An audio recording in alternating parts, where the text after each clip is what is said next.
Hello and welcome to another episode of the D.A.R.E podcast. I'm Miranda Brawn, the creator, co-producer and the host. And we have two, not one, but two amazing guests with you today. And this is Simon Blake, OBE, and Patrick Vernon, OBE. And this episode today is all about equality, social justice. And we're going to learn a lot about our two guests today. So Patrick Vernon, OBE, he is one of the UK's top experts when it comes to racial equality, and he is a champion in that. And likewise, equally, we've got Simon Blake, who is an LGBTQ plus champion when it comes to human rights, social justice, all of that good stuff. So if you're wondering how can you get involved, this is the episode that you need to listen to. So welcome to the D.A.R.E podcast, Patrick Vernon, OBE, and Simon Blake, OBE. It's wonderful to have you here today. Great to be on the D.A.R.E podcast. Thank you. Yeah, thanks for inviting us. What were you going to dare us to talk about? I know. Well, we have a lot to get through in the next hour. So why don't I always like to start with an introduction. How would you introduce yourself to the audience who does not know who you are? Let's start with Patrick. Oh, I have so many hats. I would say that I'm a social commentator, culture historian, campaigner, activist, and I do a lot of stuff around health equity. And when it comes to Windrush, you definitely are, when it comes to racial equality and being a voice, an active voice in the UK, you are definitely up there. Well, it's great to know that. Thank you very much. I'll accept it. Very good. And Simon, how would you introduce yourself to our lovely viewers and audience and people watching and listening? So I'm Chief Exec of the LGBTQ plus charity Stonewall, which I've been in post for about 18 months. And behind that, I've got a whole accidental career where I was supposed to be an educational psychologist, but I didn't end up doing that because I had lots of exciting jobs in sex education, sexual health, volatile substance abuse, mental health, and here I am, LGBTQ plus rights. And Stonewall, is it the world's largest LGBTQ plus charity, or is it Europe's largest? So in terms of impact, so we're smaller now, so I wouldn't want to say we're the largest because people then start talking about numbers, etc. But in terms of impact, I would say that Stonewall is the charity which has impacted on almost every single aspect of lives for LGBTQ plus people today, as whether that's the repeal of Section 28, whether that's marriage equality, civilian LGBT people being able to serve in the military. It goes on, the list of work which we've done to change both legislation but also culture. Great. So I always like to start these conversations with your childhood because I think that really does stem who you are as a person. So Patrick, what would you say you were like as a child, and how would you say your childhood has formed you into who you are today? Okay, a little bit of context. So my parents, they came from Jamaica. They were part of the Windrush generation. So they settled in Wolverhampton in the late 50s, and they then got married. My dad came first, mum came second, they got married. Then they raised myself and my four siblings. So I've always been in the household for the women. So I've always been, so I suppose in many ways I've always had that kind of understanding of gender equality, even though my sisters like to remind me that I always got the best food. And even now I argue with them.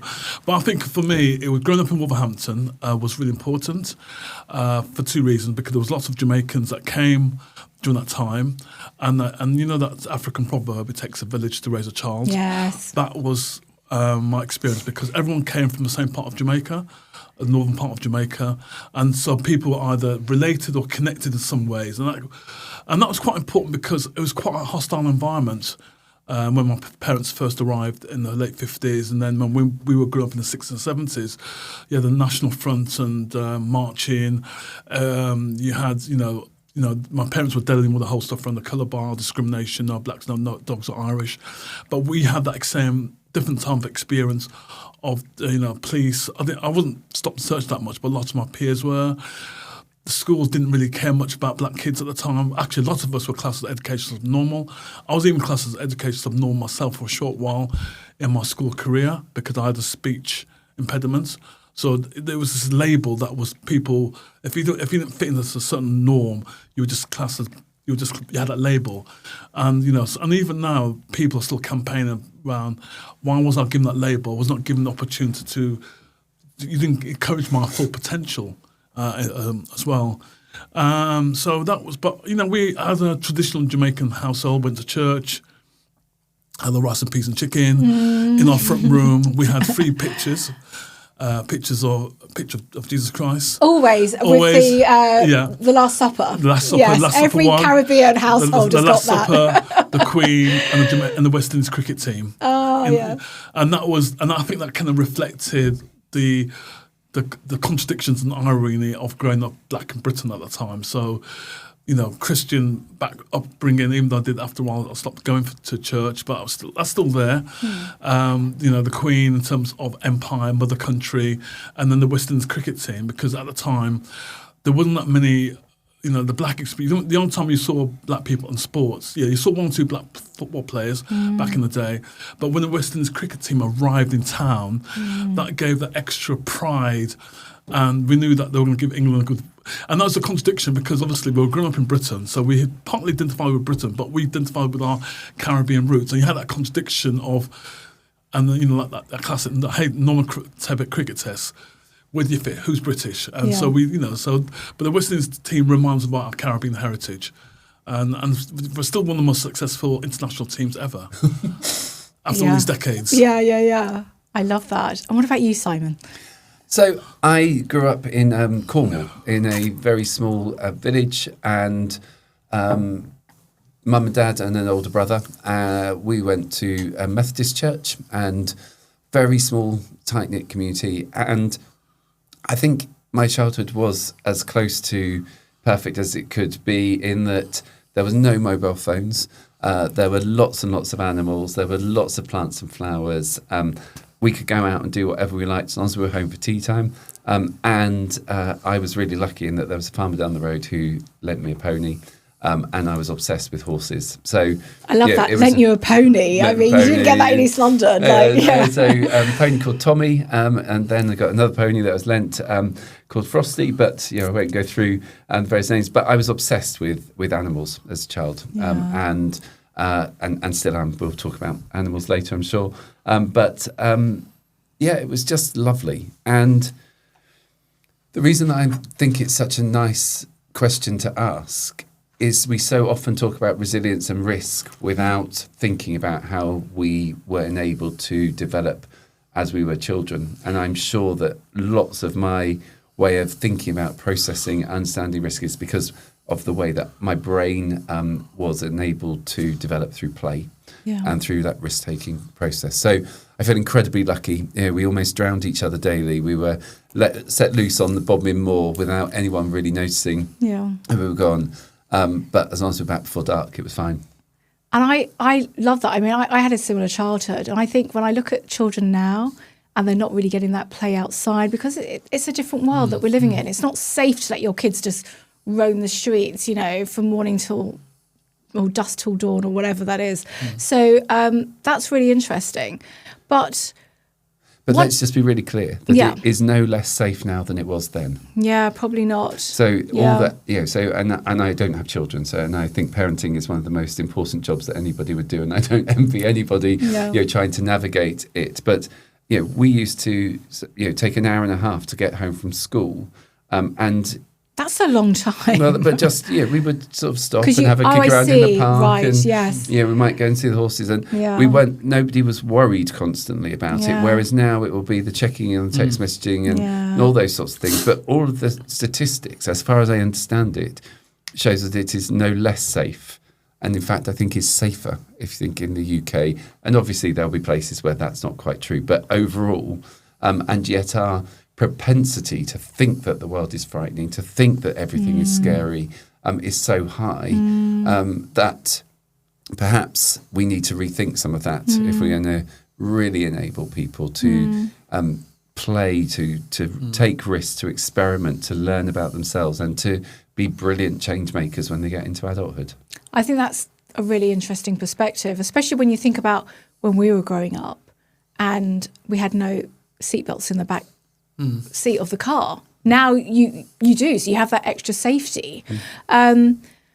So one thing we've all got in common is we're all on the board of an NHS, or we've all served at one point on the board of an NHS foundation trust. So we will be touching upon healthcare. I think that's really important, education, the workplace. But Patrick, I want to go back to you because you featured, Wikipedia's wrong, it said you featured on the cover of British Vogue in August 2020. And of course, before we hit the record button, you said that's not the case, but you did feature in the pages of Vogue, darling, as one of the 20 activists ready to change the world. And you were also made a pioneer of the Nation for Cultural History by the late Queen in 2003. So how did that come about? And I would love for you to explain, what is the Nation for Cultural History? What was that award about? I'll deal with the Pioneers Nation. So I know I got this letter from Buckingham Palace that I've been selected to be a pioneer of the nation in 2003. And so I was a bit gobsmacked. And so I went down to Buckingham Palace, as you do. So basically, there were lots of people there. I think that they invited people from all walks of life, business, art, entertainment, sport, charity work, different, and there were all celebrities there. Like I think there was Elton John there. There were all these national celebrities, and so it was in the main dining room area of Buckingham Palace. So we're all drinking cocktails and G&T. There was no speeches made. It was just the very fact you were just invited. That was it. There was no certificates, no nothing. It was just you just were there. You met members of the royal family at the time, and that was it. So it was just that recognition that you were a pioneer of the nation as well. So that was the first time I actually went to Buckingham Palace. I've been there a couple of times since then as well. So that was. We also get your OBE as well. Both you and Simon have got OBEs. So that was important. I think me and Simon were part of this campaign about we want to change the name. OBE still stands for the Order of British Empire. And we want to change the word to excellence. So I accepted it because my parents, they made lots of sacrifices. They made lots of sacrifices to come to Britain, raise myself and my siblings, and actually I gave the medal to them. And I think Dad's got it in his old grip somewhere. So it was more important for them than for me, to be quite honest, in many ways. So I accept that. In terms of the Vogue magazine, it was 2020, so that was the time, if you remember, murder of George Floyd, Black Lives Matter. And I think the editor at the time had this vision to recognise the world was changing, and they wanted to use the magazine to highlight individuals who were involved in human rights, race equality, LGBTQ, gender equality, race equality. So I was lucky to be asked to be featured in that. But I thought I might get a wardrobe of nice outfits and whatever it is. And the photographer, Nissan Harman, he came to my home, and it was during COVID, so we had to do that social distancing type stuff. So we did it in the garden. So I said, he said, and when I got the message from Vogue, said, we're not going to provide anything at all. Just find something nice that you want to wear. So great. So I had to look at my wardrobe, and I found the outfit. And I wore some. I wore an African top, and then I wore that. And he took lots of photos of that, and then he featured. Yeah, so it's great to be acknowledging that very gracefully. Yeah, I love that. Yeah.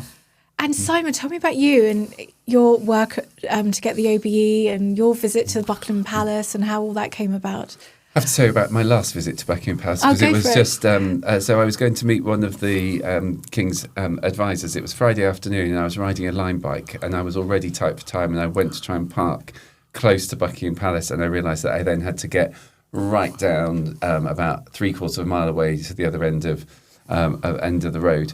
But then when I took my rucksack out of the line bike basket, it was covered in dirt. And so I arrived at the gate with a dirty rucksack, and it traumatises me still to this day to just think what people must have. They sort of looked me up and down as I put my rucksack in. So at the time, I was, I guess, when was it? 2010, 2011. So there were two things which I was doing at the time. One was working around sex education, sexual health, and we'd done a lot of work, trying to reduce rates of teenage pregnancy, improve chlamydia screening, as well as the work which we've been doing to support Stonewall at the time around equalising the age of consent, repealing Section 28, and around abortion care, etc. There was then another piece of work which was about the relationship between government and the voluntary sector, and I chaired Compact Voice, which was the voluntary sector representative group who were working with government to try to ensure that charities were seen as equal partners. And we all know that we're still trying to be seen as equal partners and really, different roles, different responsibilities, but with that level sort of playing field. So it was for voluntary sector, services to the voluntary sector and young people. So it was both of those two things. And it's interesting just hearing your story about your parents. So both of my parents are now dead. But last year when I was sorting out the family home, my parents had my OBE, and I've now got it in the house, and I was involved in setting up the campaign to change from empire to excellence, because lots of us have slightly uncomfortable relationship with the fact that this is about celebrating work in our cases to achieve social justice, but built on and named after or one of the most significant injustices which has existed. And that's uncomfortable. And I think had I known that my mum would have probably taken me off at the knees had I not accepted it. Yeah. But also wanting to be part, when you're campaigning to create change around issues which really need change, it's really important charities and people who work within them don't get validation, opportunity, the opportunity for those sorts of profiles. So it's a cliche, but it is an award for what you're doing and the people you work with, as much as it's for you. And I just wish, I really, really wish that there would just be that simple name change to make it about excellence, because so many more people would, A, accept it, but also feel able to accept it, but also everyone who does accept it with that sense of pride that they deserve. I mean, there's all sorts of issues with any sort of honour system, which we could probably have different conversations. Another podcast episode, literally. But, given that it does exist, that simple name change wouldn't even have to change any of the lettering or anything, would make such difference. Yeah. So what does a typical day look like for you, Patrick? Oh, I don't have a typical day because I've got a portfolio career. So for the last few, decade or so, I do lots of things. I've been sitting on NHS boards. I do kind of teaching around leadership development and activism. I do a bit of writing, a bit of media work. And then I've spent a lot of my time being involved in the whole aspect of the Windrush scandal. I chair a network called Windrush 100, celebrating, working with lots of organisations in the UK about how they do stuff to commemorate the Windrush generation. I've done a lot of stuff around mental health, but so I'm involved. So, and I might go to a school or a community organisation. Or sit on a podcast called D.A.R.E. Or sit on a podcast like D.A.R.E. podcast. Check it out, everyone. Yes. As well. So I haven't got a typical day because I've developed my career not to have a typical day, which makes it exciting, interesting. Actually, you probably work twice as hard because you're trying to do different things, and you have to wear different hats all the time. So you have to think differently all the time. You engage with different audiences, different stakeholders. So like when I was. Until recently, I was chairing the NHS organisation. I'll be chairing the boardroom, and next minute I'll be down the community centre, or next minute I'll be talking to Windrush victims. No 2 days are different. They're all different, and that's what I love about it. What I do. That sounds great. And the Windrush, you've been campaigning for that for so many years. Yeah. What stage are we at now when it comes to the Windrush? So, what you're talking about the actual scandal itself, which is still ongoing. So obviously, I got involved in the whole aspect of the scandal back in. It wasn't called a scandal then, because when I launched my petition in 2018, it wasn't. People just saw articles written by Amelia Gentleman. She did fantastic profiles and cases of individuals who were quoted by the Home Office, and at the time, a lot of people were either in disbelief, but they just thought it was individual cases of maladministration. But when I looked at all the cases, there was a common denominator. All of them came as children on their parents' or aunts' uncles' passports, all of them were denied their rights to access their pensions, etc. A majority of them at the time were from the Caribbean, even though a lot of people from Africa were. So I launched a petition, actually it was on the back of one of the Windrush victims I knew very well. And I used, because I've been doing a lot of work with British Futures and a whole range of organisations around the campaign for National Windrush Day, I'll just join the dots. Hold on, these are Windrush pioneers, or the children of, been caught up by the Home Office. And I did this petition which went viral. And along with the Caribbean diplomats lobbying the government at the same time, work of charities such as JCWI, Runnymede Trust, which I worked with, lawyers. And it was like one of those weird moments in activism where everything was aligned. Yeah. I'm sure you don't know if you had a similar experience in some of the campaigns that you've been involved in, or Stonewall, where you're working independently, but it kind of aligns together, and then it becomes this crescendo of pressure on government, and the government's like running around like headless chickens, and then they realise they've been caught, and it's been further reinforced by the media. So I was very lucky to be part of that campaign. But 8 years on, people have received some compensation, but the compensation scheme is still not working for people. A lot of people are still being deported. A lot of people are not getting their rights and justice. And I'm now working with a whole range of activists and campaigners and victims and lawyers. We want a public inquiry. There's been a public inquiry around the Effective Blood scandal. There's been a public inquiry around the Post Office scandal. But there's not been a public inquiry connected with Windrush, which I think Windrush is one of those biggest injustices, along with others like Hillsborough and other areas, and we're not. So people want justice. People want. No one's been accountable. The only person that was accountable was Amber Rudd, when she lied in Parliament twice about bonuses given to G4 and Home Office staff if they deported people, and she lied about that, so she resigned. But there's been no accountability. People want accountability, people want justice. So it's still ongoing, to be quite honest, and we're hoping that the current government listens to that and take it seriously as well. And the government's appointed a Windrush Commissioner, Reverend Clive Foster, so we're engaging with him. But ultimately it's down to the government to recognise this historical injustice and to do it properly, not just to paper over the cracks, but to give proper acknowledgement and to acknowledge that a lot of people have died, by the way. Probably just over 100 people have died of, and this goes back to your question about health. People have died of had strokes or hypertension, or they've had advanced stages of cancer, and so obviously. There's a causation there because everyone. I mean, I think to put in context for your listeners, the biggest thing any government in the world can do is to strip you of your citizenship or your status. That has an impact psychologically on who you are. It has an impact on your families, and it not only traumatises you, it will traumatise your partner, it will traumatise the children, grandchildren, and also it traumatises communities. I can remember during the height of the Windrush scandal, when we talked to the young people who were 15, 16, and the question, am I British? That has a niggling effect on you. It raises issues of do I belong here? Am I valued here? Will I be given the same opportunities as my white counterparts? When you're doubting if people want to recognise your status and your contribution, and that's why the importance of remembrance and recognising the contribution of the Windrush generation. Actually, in many ways, it ties in with the work on LGBT, because if you look at the origins of Black History Month, it started in America in 1926, was adopted here in the UK in 1987, and I think it was in 2006 that LGBT History Month was launched in the UK.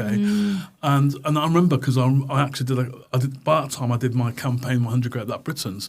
Yeah, I remember that. And on my website, I supported, and this is about the whole stuff about intersectionality and solidarity. So I did a whole feature on my website in 2006 on 100 Black Britons, acknowledging black gay icons to recognise, supporting the launch of LGBT History Month, but also recognising, the black contribution. And I think, and that's why if you look at all the legislation around equality legislation, everyone benefits from equality legislation. Yeah.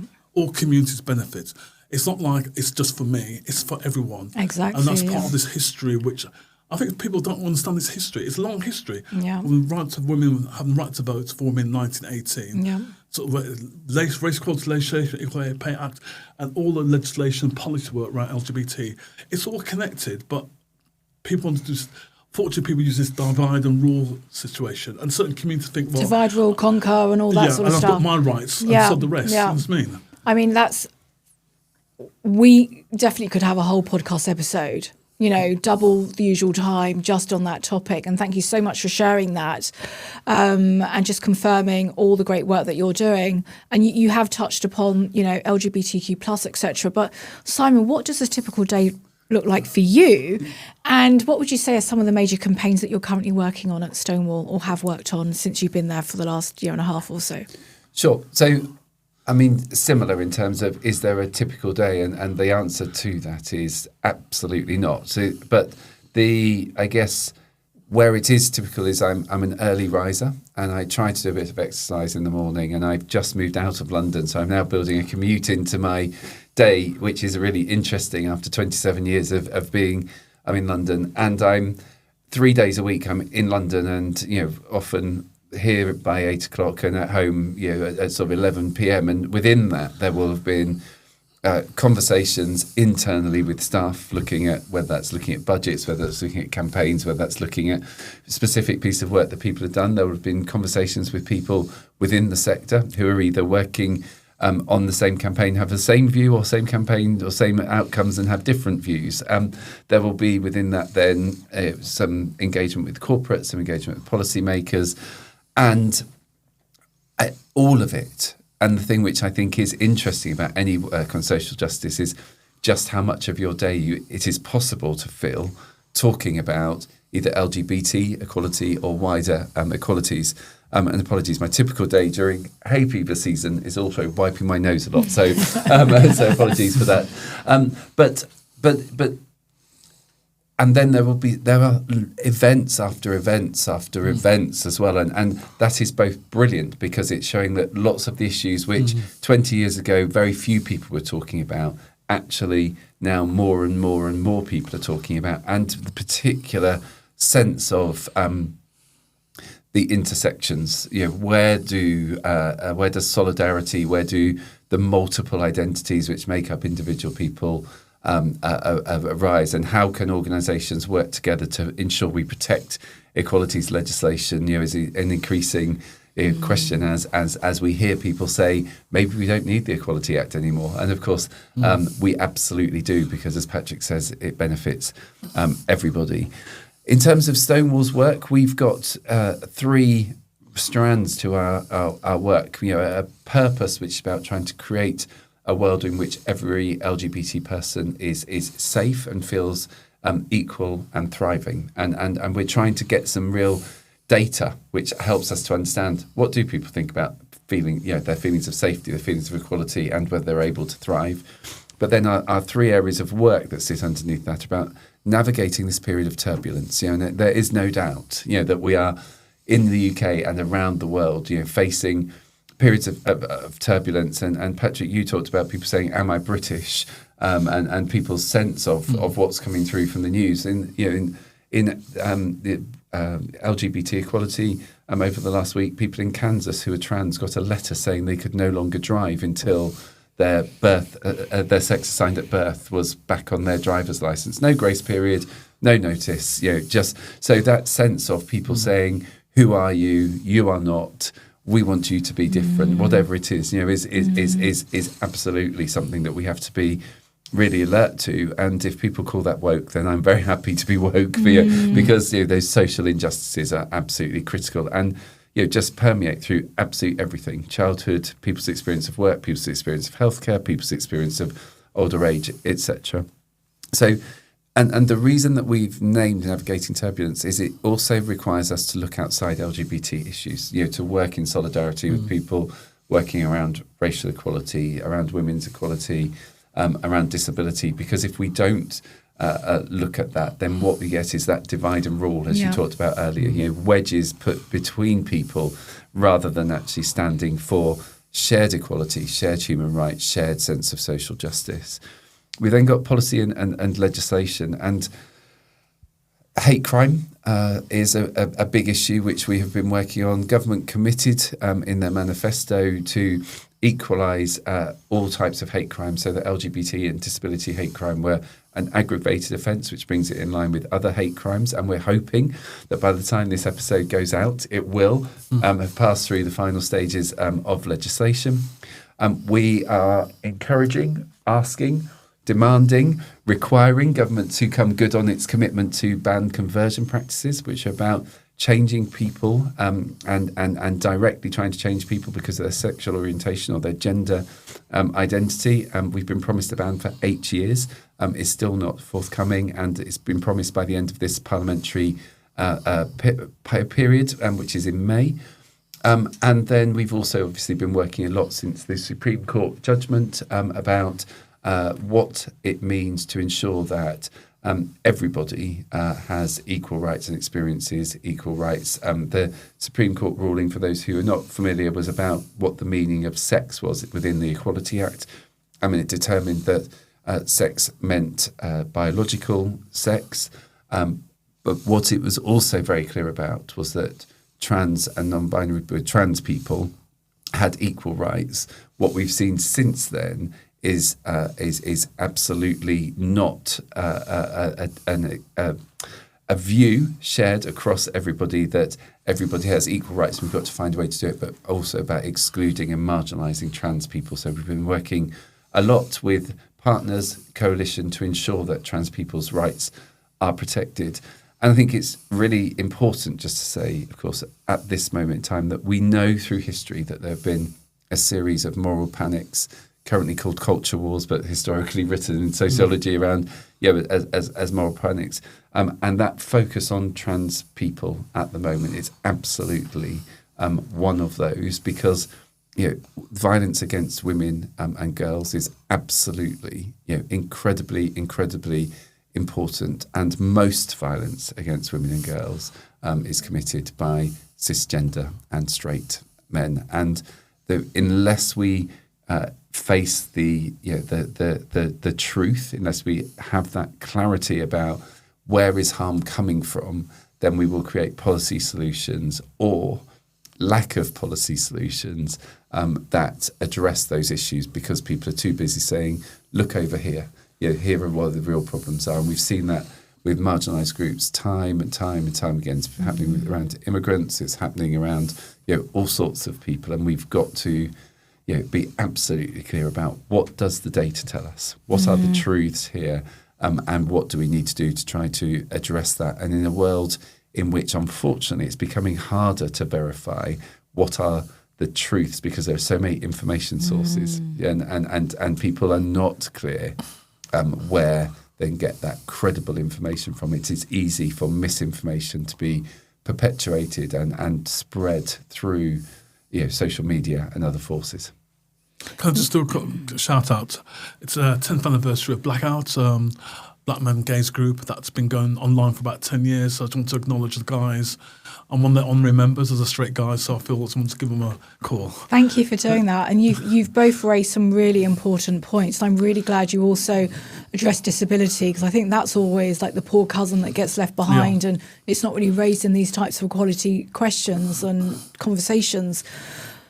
So our audience, it ranges from the classroom to the boardroom. It's mentoring and coaching at your fingertips. And we have students who are, choosing their GCSEs all the way up to PhD levels.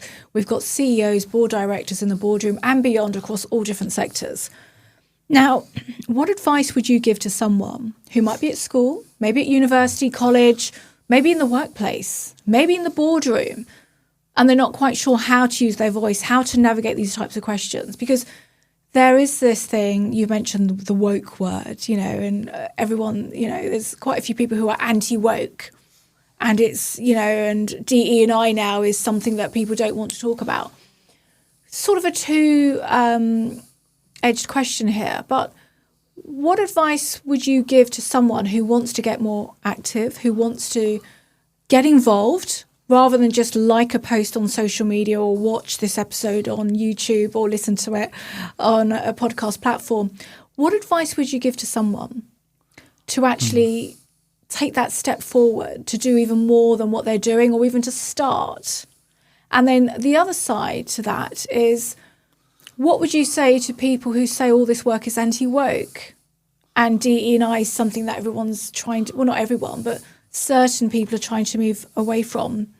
What advice would you give? Maybe starting with you, Patrick. Okay, so I'll give you a good example of what you can do. So about 5 years ago, you probably read about what happened. There was a teenager in Hackney. There was after a kind of investigation done by Hackney Council, Safeguarding Review. They used the label Child Q to describe a teenager that was strip searched by police officers in the school without permission of her parents, and also against her will, to be quite honest. Yeah. When it was released, the report came out. It went viral. People complained, how could this happen? How can a teenage girl be treated in this way? And we found out that this was a trend that's happened up and down the country. I was contacted by someone that worked in the city, in a very senior role, black woman, who has 3 children, and she contacted me via social media and sent a message saying, Patrick, I feel angry about this as a mother, this violation. I'm going to do something about it. So I gave her my number. We had a conversation, and I said, "What do you want to do?" I said, "I want to do something." So in the end, she said, "I want to do a rally and a vigil about young women and young girls." So I said, "Can you help me, Patrick? You're a campaigner. You know everything. I work in the city. I've got no idea about activism whatsoever. I don't know where to start." So I was conscious that this was a campaign about women and young girls, and I was conscious about me being a male and not to be in a position that I should be leading that, or even though she was very keen to do so.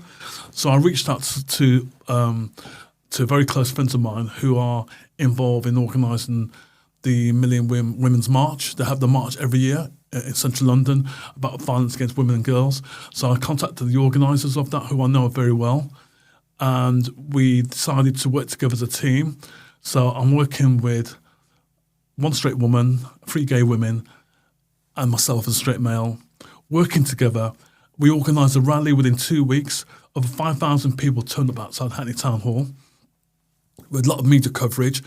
Because I was a former councillor in Hackney, I contacted the mayor of Hackney at the time and half the cabinet said, "You better turn up outside Hackney Town Hall or else."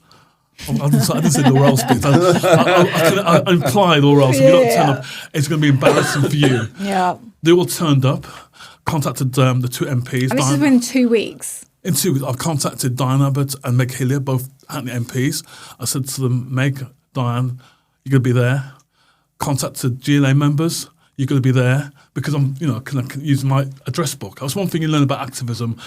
You use an address book, your contacts. So I had those contacts. So Jacqueline fronted it because it was her idea to have the rally.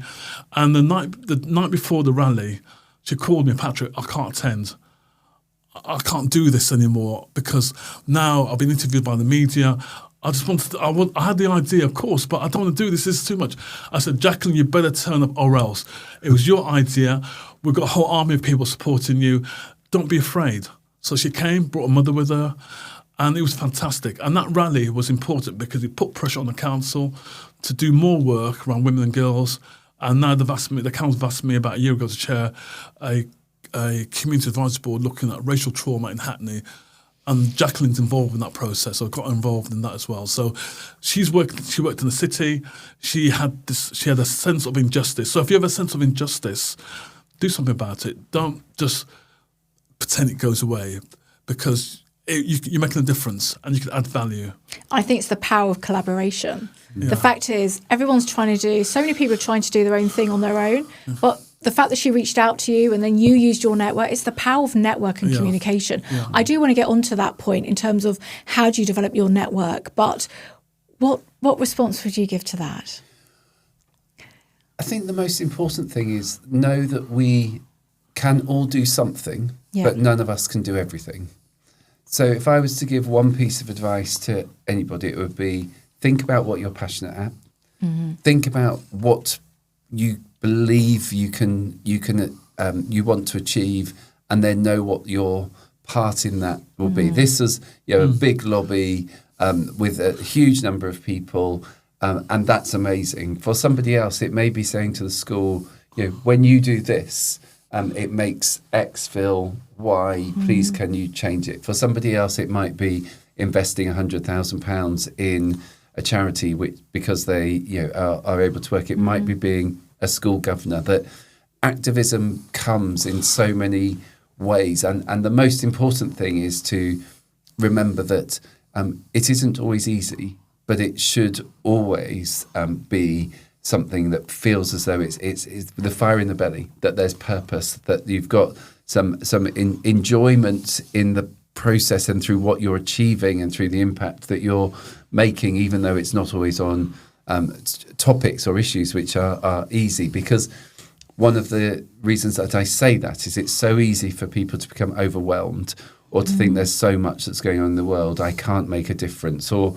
to believe that once they try to make a difference that they are solely responsible for it, and then can feel stressed and burnt out from working relentlessly through it. So know that we can all make a difference. Choose something that you're passionate about and then do something. And it could be really big or it may be really small, because if you have 1,000 small actions, they build up to something really, really big. And if you're if you're a child in a classroom, doing a project on something and then finding a way to present back to the school, you've got the raising awareness, you've got inspiring action, and then you've got the creating change, as a result of those. And we rarely see things from beginning to end measured, evaluated, and it all be really neat. It's often, one person may take credit, or one organisation may have been the lead, but often, it's about the work which nobody sees and the different things which just create that cultural tipping point and the moment by which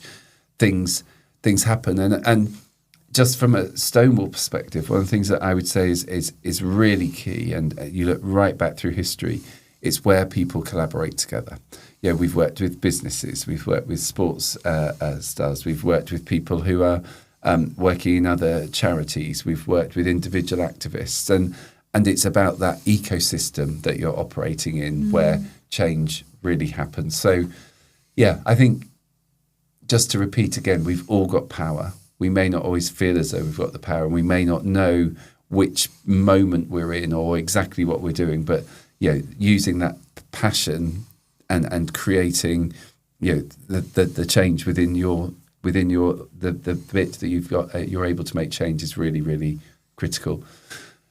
The only other thing I would say is look around, see who else is doing it. One of the things that really worries me sometimes in equalities, charities, is that we focus on the things which might make things different rather than the areas that unite us, and in doing so become this sort of big group of organisation systems, but we're asking different people to donate their time or their money or to do things over and over and over again, and sometimes we don't always. I'm not always sure what the sum is bigger than the sum of our parts. Well, the impact is bigger than the sum of its parts, and so if you want to do something.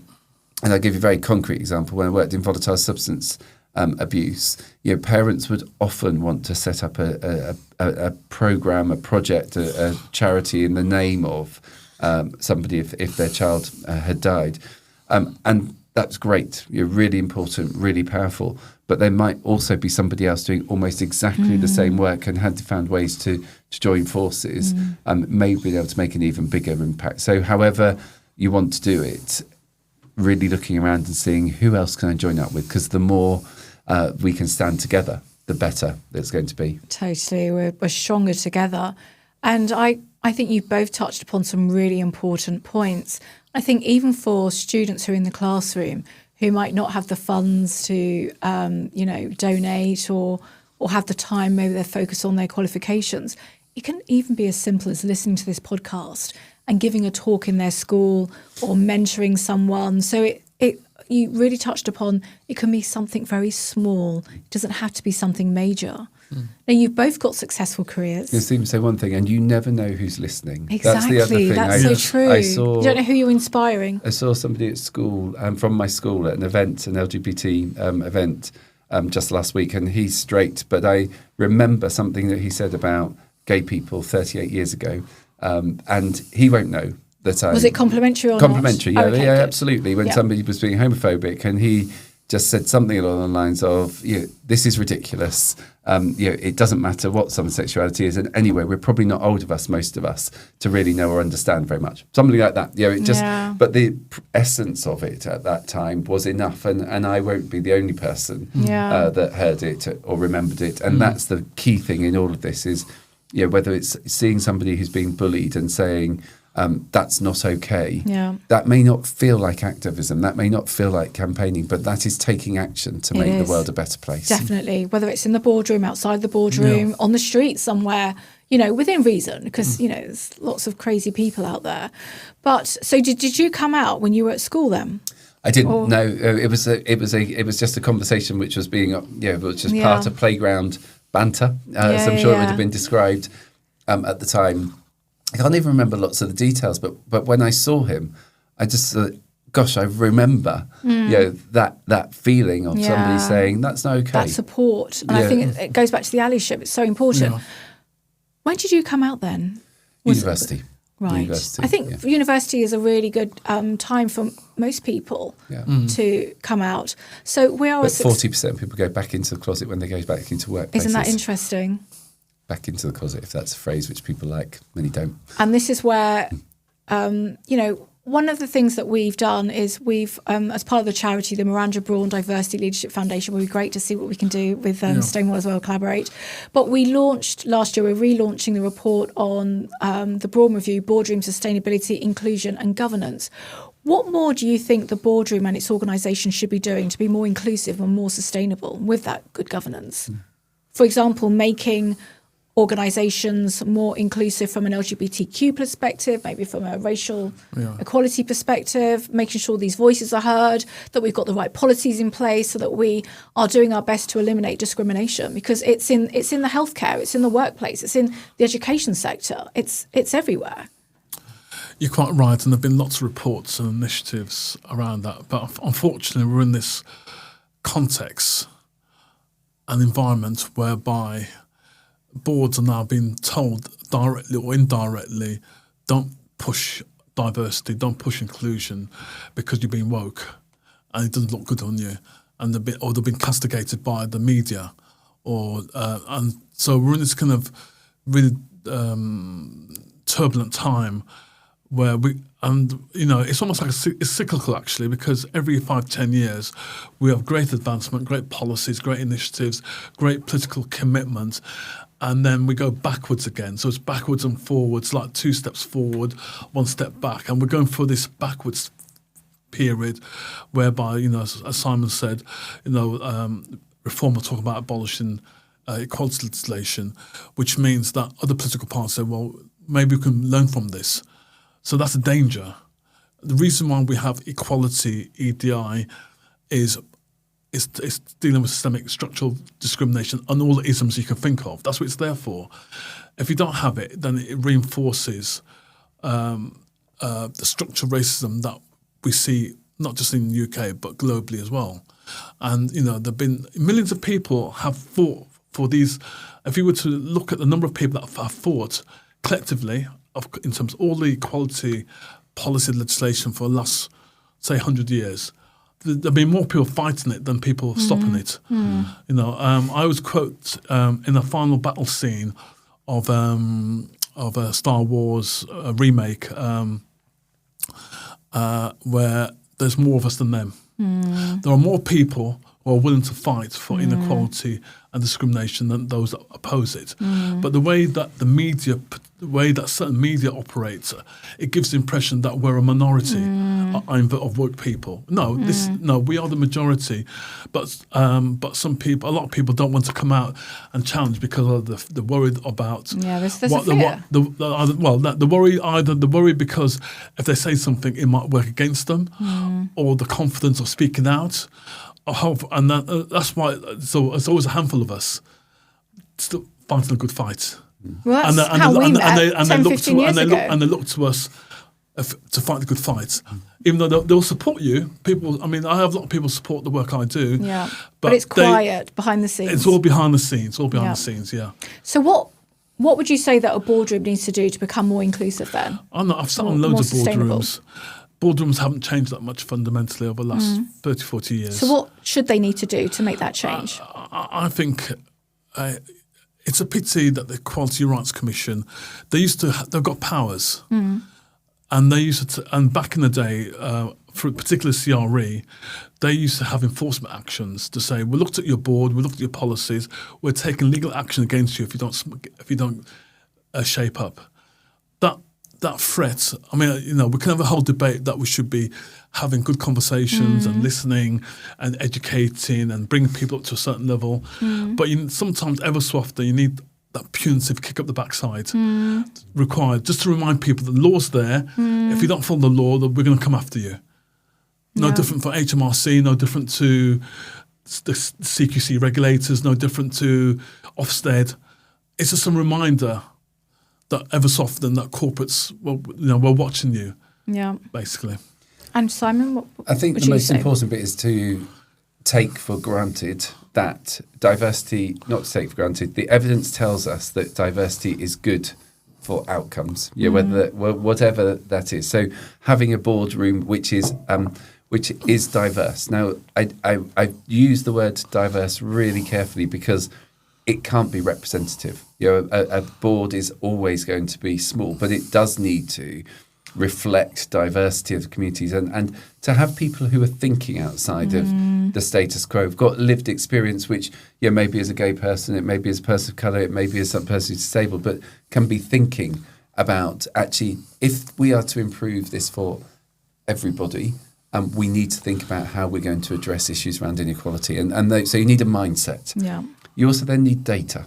The data tells so many stories, and then you need stories which go along with that data. And everybody, I believe, has to be asking themselves, what does this mean for inequalities? What does this mean for diversity and the creation of inclusive workforces and spaces in which people can all thrive? And the good thing, I guess, is that as we progress, and we are in a period where we're pushing back, but in that pushback, what I'm hearing people say is, actually, we thought we'd gone further than we actually had. We thought things were better than they were. I've realised that I cannot be silent. I've realised I've got to step forward. I've realised I've got to start supporting the work again. I realise I've got to do my bit.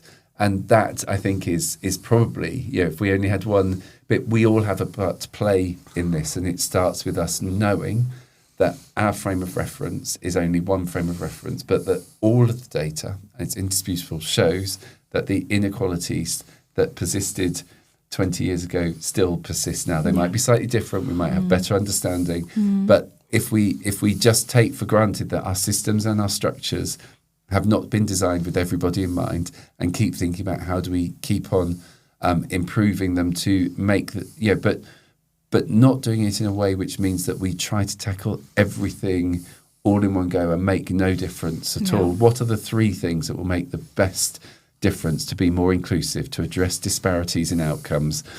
Do them and then do some other. One of my fears as we go into when we look around us is that there are so many initiatives that people think of them as initiatives rather than about the conversation is the job being done rather than actually what is the outcome we're looking for and then how are we going to go out measuring it, doing the activity, what to know.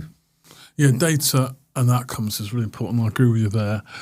But, we've had so many reports looking at inequalities in the workforce, in terms of services, and each sector have done a lot of work: education, criminal justice, health, arts, culture. But yet there's that lack of political commitment and will to get the job done.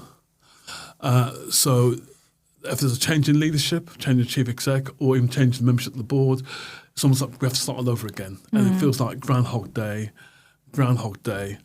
So one of the messages is how do we have that?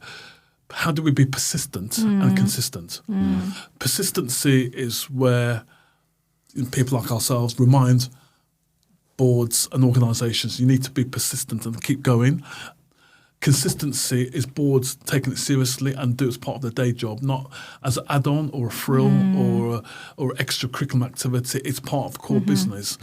And actually, if you were to compare America to the USA, America's done more work consistently on LGBT race equality much longer than Britain has. Even though it's changing now because of what's happening in America.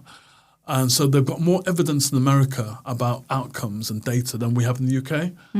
We've got some, but not a lot, to be quite honest. So we still have to be persistent and we still have to be consistent around that agenda.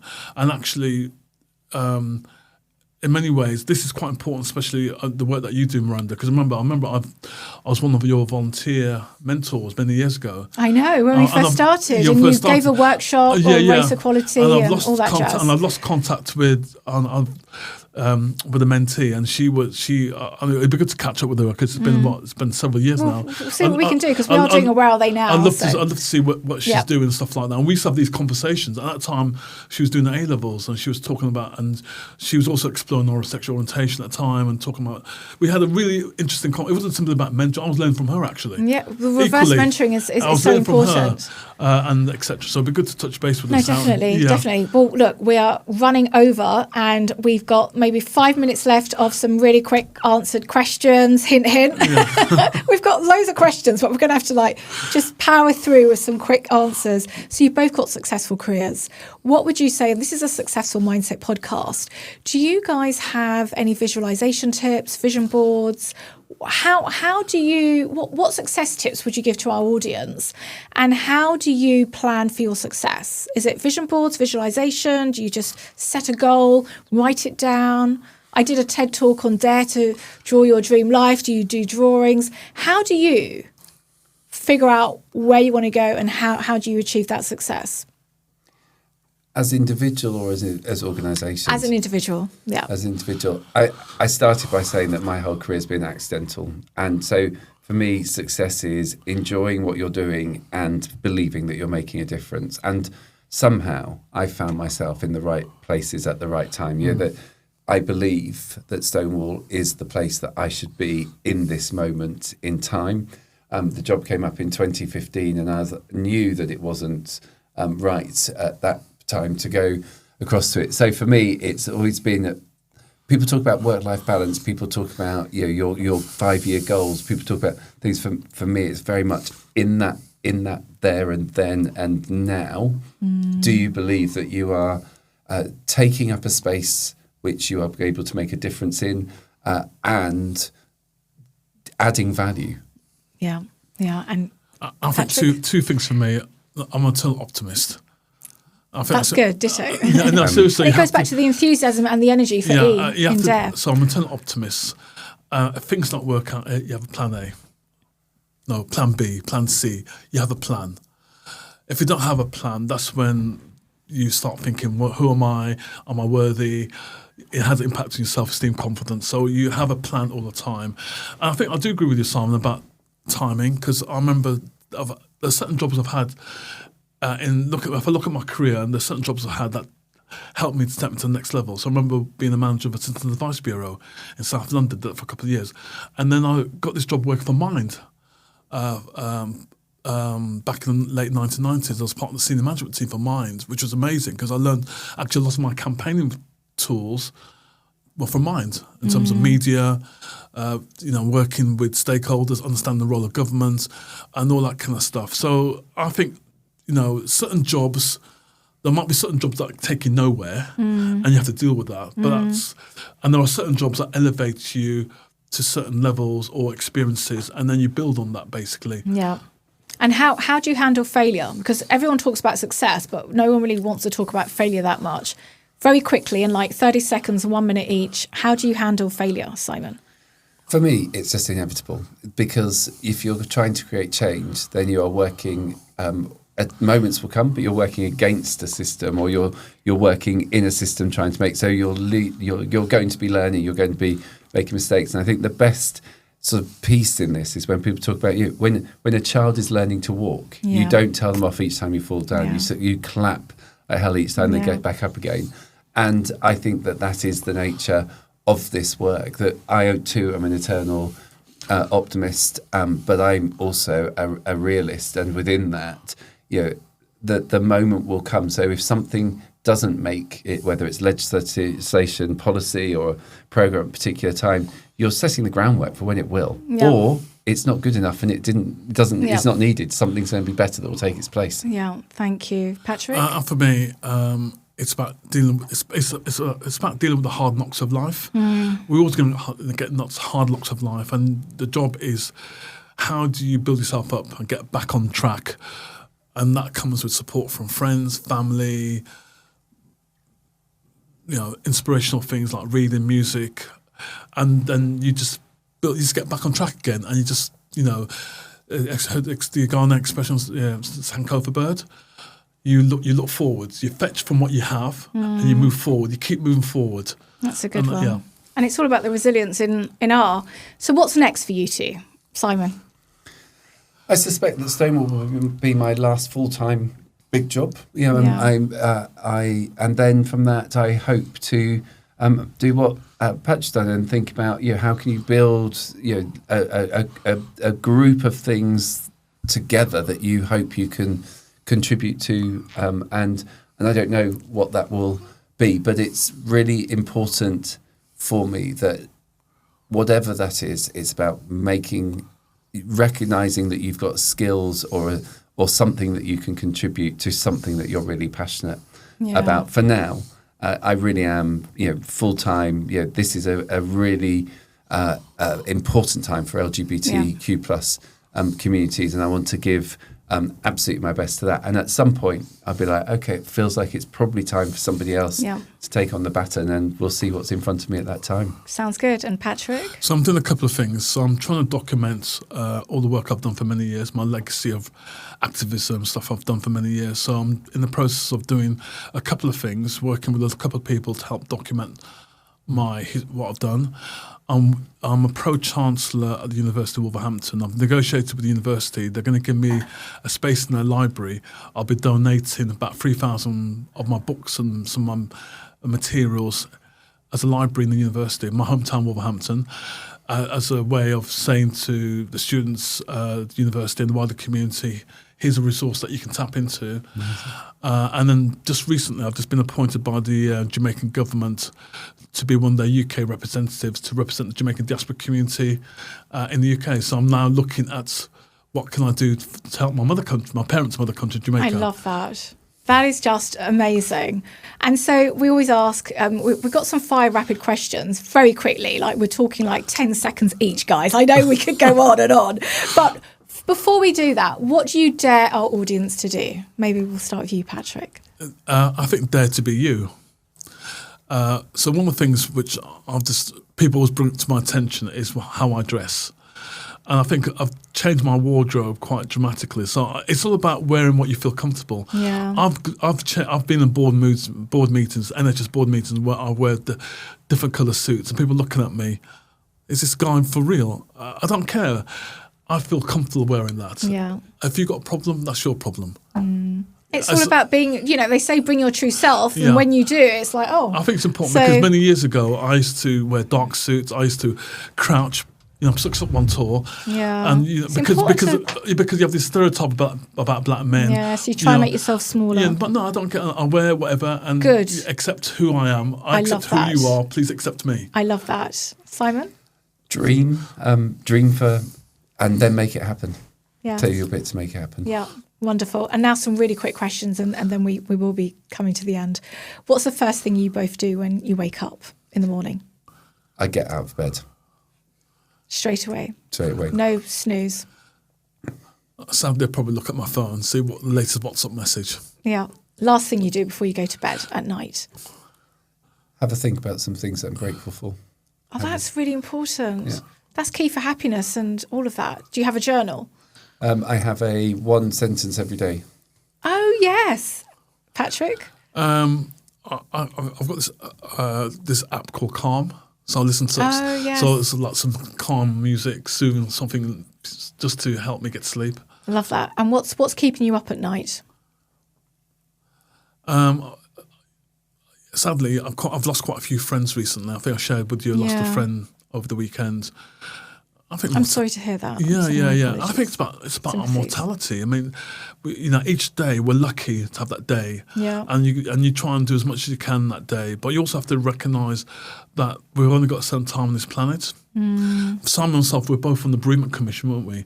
And we had big conversation about bereavement, what happened post-COVID, and I think that's even more so around the whole stuff around mortality and life and being as well. Life is short, and you've got to just take every day by the horns and go for it. What's keeping you up at night? I just want to say, my brother died at 45, so I'm 52, and so very, very clear that you do. I lived that bit of. You see it, right in the family. What keeps me up at night? I actually sleep fairly well, and the reason that I sleep very well is that I have started turning everything off because I can't cope with the amount of stimuli and information there is. And a genuine belief that if we haven't slept well, then we're not going to be very good the next day. So I'm lucky. It's not the longest sleep, but it's deep and it's quick. But if the turbulence that we're in, there is no doubt that we are in worrying times. So I know it's only a principle around sleep, but I want to make the point about the importance of getting sleep so you can be good the next day. Sleep and rest is so important. But we are in worrying times. I think it's on all of us to think about the fact that peace, and what helped keep peace or helps us keep peace is really, really important. Yeah. And what's your favourite film? Quick, we're talking like 10 seconds, not even that. I'm a sci-fi buff, so I'm not just I want anything sci-fi, such as the different franchises. I've been watching Starfleet Academy. I love it. I know there've been lots of criticism of it. I love Starfleet Academy. I think it's brilliant. I can't think, so I'm just going to say Dreamgirls because it's a happy film. Or Marley and Me if I want to cry. Favourite book? I've got so many. I just Swallows and Amazons. Right.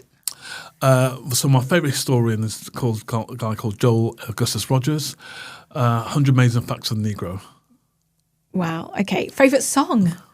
I wish we had more time to go into this, but we don't. So favourite song, Patrick? So one of my favourite jazz funk artists who died last year was Roy Ayers. Oh, yes. So Everybody Loves the Sunshine, which is a classic. Yes, it is a classic. It is. My favourite is probably Misha Paris, Mama Said. It's on my mind at the moment. Love, love, love. Final question. We're all about equality here.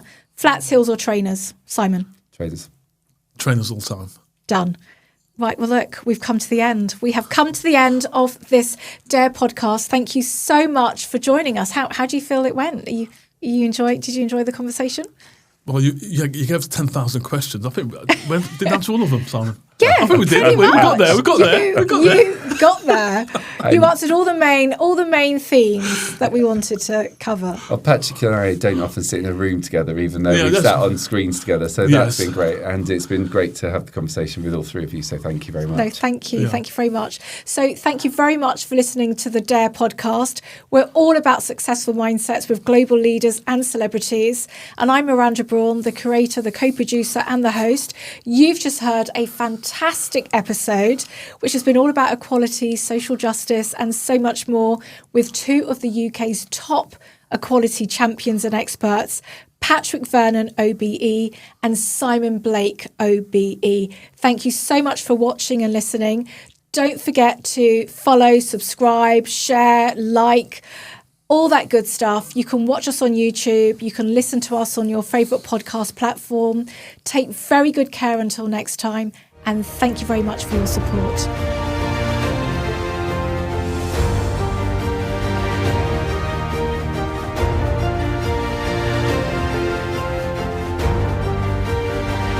In every month and then hit the repeat button to become the best version of yourself.